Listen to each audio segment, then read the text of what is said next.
Welcome to the International Eye. Tonight, we begin part 1 of our 5-part series, looking deep into the role of the United Nations in the 21st century. Our anchors tonight are Christian Petrozza and Amanda Faria. Now, live from our International Eye studios in New York, your host, Christian Petrozza. Good evening. Tonight, we bring you part 1 of this 5-part program. We're going into the United Nations affairs and the new Millennium Goals concerning world poverty, diplomatic, and economic issues. But before we go into that, here's a little segment on the United Nations history. It wasn't until World War II, which occurred between 1939 and 1945, when it became evident to the wider world that a new global organization was necessary, since the League of Nations was slowly becoming less and less able to maintain peace. In 1945, at a meeting in San Francisco, 50 countries from around the globe drew up the Charter of the United Nations. The victors of World War II, known still as the Allies, were primarily responsible for formulating the United Nations.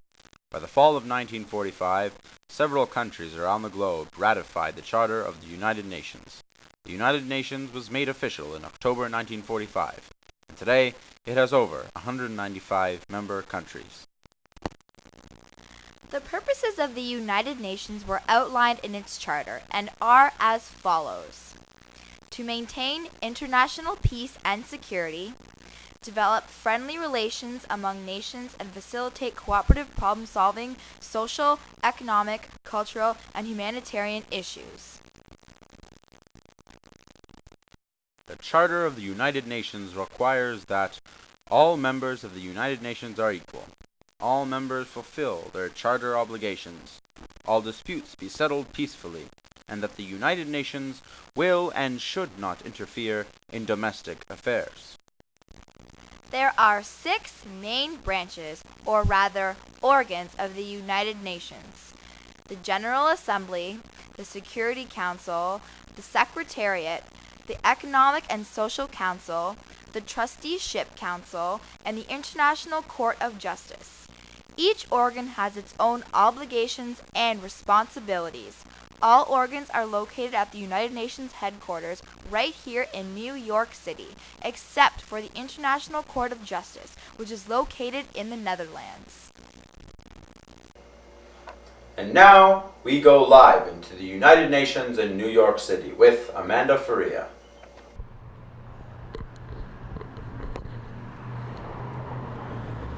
Thank you, Christian. For the past several years, several countries from all over the world have gathered at this building discussing and acting on economic, diplomatic, and environmental issues.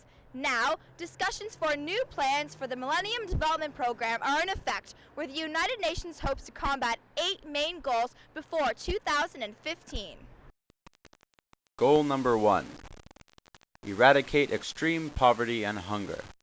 To reduce by half the proportion of people living on less than $1 a day. To reduce by half the proportion of people who suffer from hunger. Goal 2. To achieve universal primary education. To ensure that all boys and girls complete a full course of primary education. Goal 3. Promote gender equality and empower women. To eliminate gender disparity in primary and secondary education, preferably by 2005. And at all levels by 2015. Goal 4. Reduce child mortality. To reduce by 2/3 the mortality rate among children under 5. Goal 5. Improve maternal health. To reduce by 3/4 the maternal mortality ratio. Goal 6. To combat HIV, AIDS, malaria, and other diseases. To halt and begin to reverse the spread of HIV and AIDS.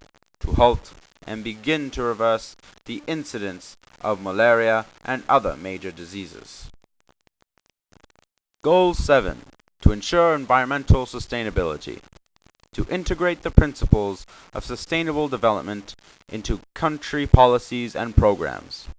reverse loss of environmental resources, to reduce by half the proportion of people without sustainable access to safe drinking water, to achieve significant improvement in lives for at least 100 million slum dwellers by 2020.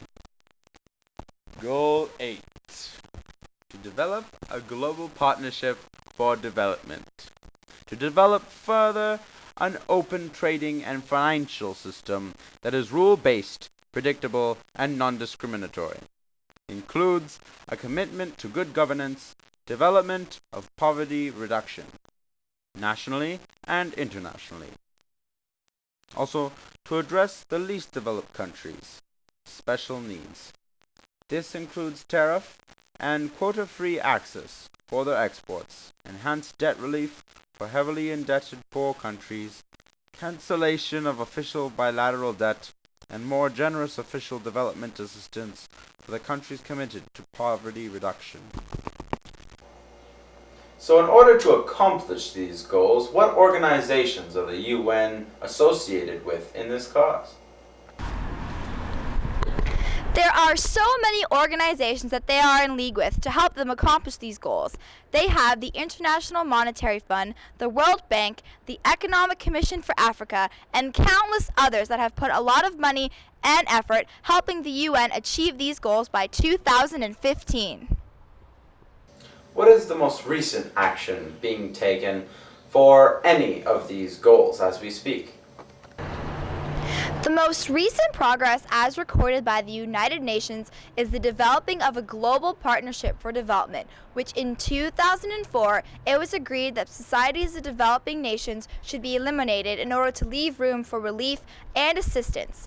This will allow countries access to better technology and resources to improve efficiency in the economy and, of course, the standard of living. But this, Christian, is only one recent improvement. As we speak, all of these goals are being put into effect. What sort of effect have these goals had on developing countries? There is positive feedback from all the developing countries, and it has gotten to the point that they are so willing to improve their countries that leaders have a sense of healthy competition with one another, and the people of the countries and the UN itself, who have been working on this issue since 1990, feel the future is going to be very optimistic. Is there any doubt that these goals will not be fulfilled to their full potential by 2015?